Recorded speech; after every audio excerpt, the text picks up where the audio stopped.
छात्रों, आज हम आचार्य नंददुलारे वाजपेयी द्वारा लिखित छायावाद नामक निबंध की चर्चा करेंगे। हिंदी साहित्य में आचार्य नंददुलारे वाजपेयी का मूर्धन्य स्थान है। हिंदी के निबंधकारों में आचार्य नंददुलारे वाजपेयी जी ने अपनी विशिष्ट पहचान बनाई है। आप एक सौंदर्यवादी समीक्षक के रूप में जाने जाते हैं, क्योंकि आपने साहित्य की समीक्षा सौंदर्य तत्व के उद्घाटन के रूप में की है। आपने हिंदी साहित्य में विशेषकर निबंध के क्षेत्र में उस समय पदार्पण किया जिस समय छायावादी काव्य अनेक आलोचकों के कटु प्रहारों को झेल रहा था।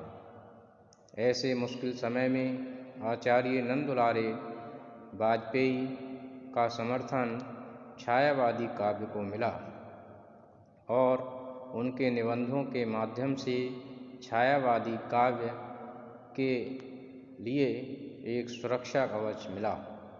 आचार्य नंददुलारे वाजपेयी ने सौंदर्यवादी दृष्टिकोण से छायावादी काव्य के लिए प्रतिष्ठित किया। आचार्य नंददुलारे वाजपेयी ने छायावाद नामक निबंध लिखकर छायावादी काव्य और पूर्ववर्ती काव्य के अंतर को स्पष्ट करते हुए छायावादी काव्य को प्रतिष्ठित किया और ये समझाने का प्रयास किया कि छायावादी काव्य की समीक्षा पुराने मानदंडों पर न होकर नवीन मानदंडों पर होनी चाहिए।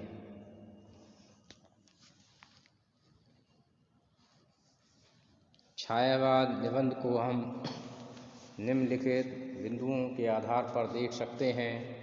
सबसे पहले मध्यकालीन काव्य की आध्यात्मिकता को समझना होगा।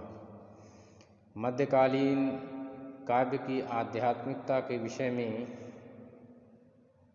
आचार्य नंददुलारे वाजपेयी जी ने लिखा है कि मध्यकालीन अधिकांश काव्य वह किसी वाद या संप्रदाय से संबद्ध क्यों न हो, अलौकिक वातावरण और आध्यात्मिकता का ही दावा करता रहा।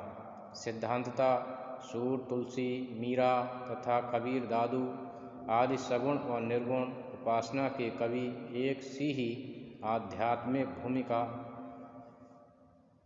का आग्रह करते हैं।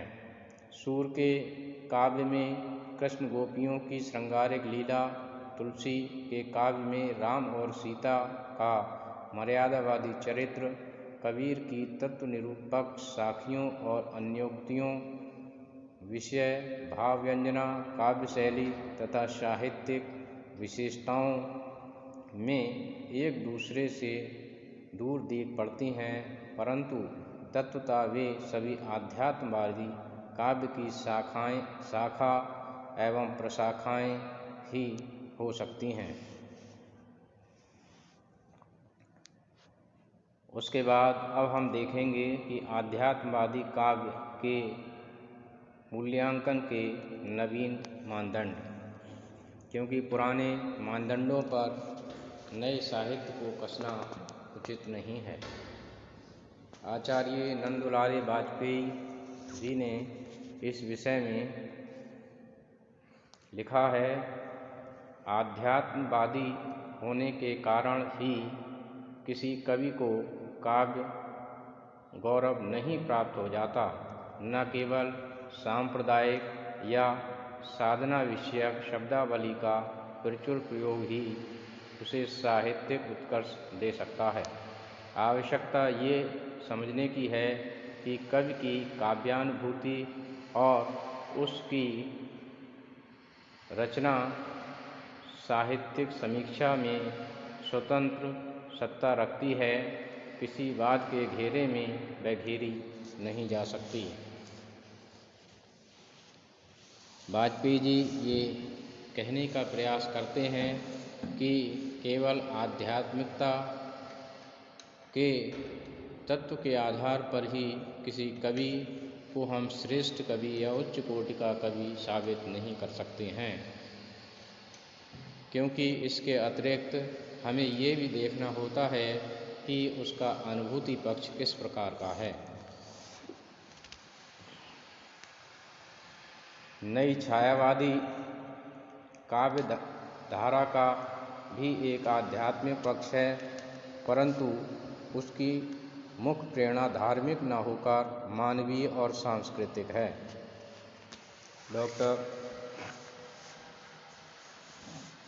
नंददुलारे वाजपेयी जी ये स्पष्ट करते हैं कि जहाँ भक्तिकालीन साहित्य आध्यात्मिकता से ओतप्रोत है और वह केवल धार्मिक भावना से ओतप्रोत है, वहीं छायावादी काव्य आध्यात्मिक होते हुए भी वह मानवीय और सांस्कृतिक प्रेरणा से ओतप्रोत है। आगे लिखते हैं कि उसे हम 20वीं शताब्दी की वैज्ञानिक और भौतिक प्रगति की प्रक्रिया भी कह सकते हैं। भारतीय परंपरागत आध्यात्मिक दर्शन की नव प्रतिष्ठा का वर्तमान अनिश्चय परिस्थितियों में ये एक सक्रिय प्रयत्न है। इसकी एक नवीन और स्वतंत्र काव्य शैली बन चुकी है। आधुनिक परिवर्तनशील समाज व्यवस्था और विचार जगत में छायावाद भारतीय आध्यात्मिकता की नवीन परिस्थितियों के सांप्रदायिकता के अनुरूप स्थापना करता है। जिस प्रकार मध्य युग का जीवन भक्ति काव्य में व्यक्त प्रतिमानों में हुआ है, उसी प्रकार से आधुनिक जीवन की अभिव्यक्ति इस छायावादी काव्य में हो रही है।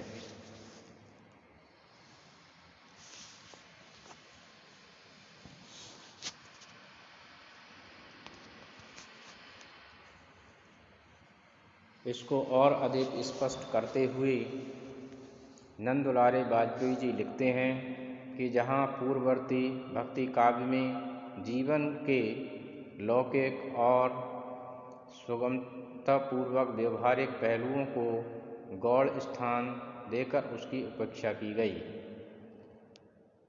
वहीं छायावादी प्रयोग करने काव्य प्राकृतिक सौंदर्य और सामयिक जीवन परिस्थितियों से भी मुख्यतः अनुप्राणित माना जाता है। कहने का आशय है कि वाजपेयी जी ये बताने का प्रयास कर रहे हैं कि लौकिक जीवन की अवहेलना भक्ति काव्य में देखने को कहीं न कहीं मिलती है और इसकी पूर्ति छायावादी काव्य में देखने को मिलती है। इस दृष्टि से वह पूर्ववर्ती भक्ति काव्य की प्रकृति निरपेक्षता और संसार मिथ्या की सैद्धांतिक प्रक्रियाओं का भी विरोधी है। छायावाद मानव जीवन सौंदर्य और प्रकृति को आत्मा का अभिन्न स्वरूप मानता है, उसे अव्यय की वेदी पर बलिदान नहीं कर देता। इससे स्पष्ट हो जाता है कि मध्यकालीन काव्य की सीमा में मानव चरित्र और दृश्य जगत अपने प्रकृत रूप में उपेक्षित ही रहे, जबकि नवीन काव्य में समस्त मानव अनुभूतियों की व्यापकता पूरा स्थान पा सकी है। वाजपेयी जी ये बताने का प्रयास करते हैं कि मानव जीवन की अनुभूतियाँ छायावादी काव्य में व्यक्त हुई हैं, जबकि मध्यकालीन भक्ति काव्य में ऐसा नहीं हुआ है। आगे लिखते हैं कि आध्यात्मवाद की भूमि पर प्रतिष्ठित होते हुए भी मध्यकालीन भक्ति काव्य और आधुनिक छायावादी काव्य में कितना बड़ा दृष्टिभेद है, ये अनुमान किया जा सकता है। इस दृष्टिभेद के कारण दोनों युगों की काव्य दृष्टियों में जो महत्वपूर्ण अंतर आ गया है। इस दृष्टि से आचार्य नंद दुलारे वाजपेयी जी ये बताने का प्रयास कर रहे हैं कि इन दोनों साहित्य में दृष्टि भेद का महत्वपूर्ण अंतर दिखाई देता है। यदि हम इसको सरल शब्दों में समझें तो हम कह सकते हैं कि छायावादी काव्य में जहाँ लोक जीवन व्यक्त हुआ है, वहीं भक्तिकालीन काव्य में इसकी कहीं ना कहीं उपेक्षा होती हुई नजर आ रही है।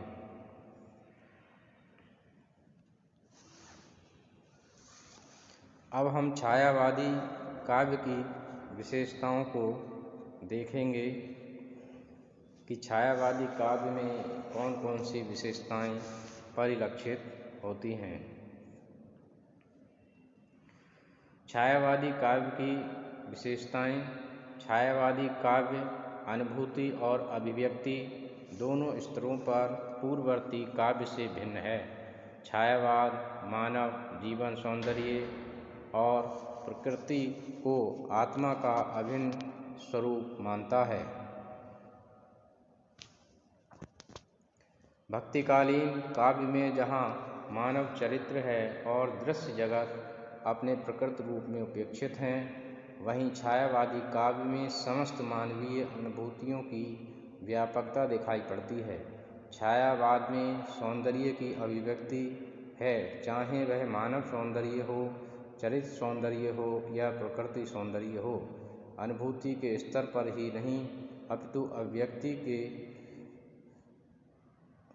स्तर पर भी छायावादी काव्य अपने पूर्ववर्ती काव्य से नितांत भिन्न ठहरता है।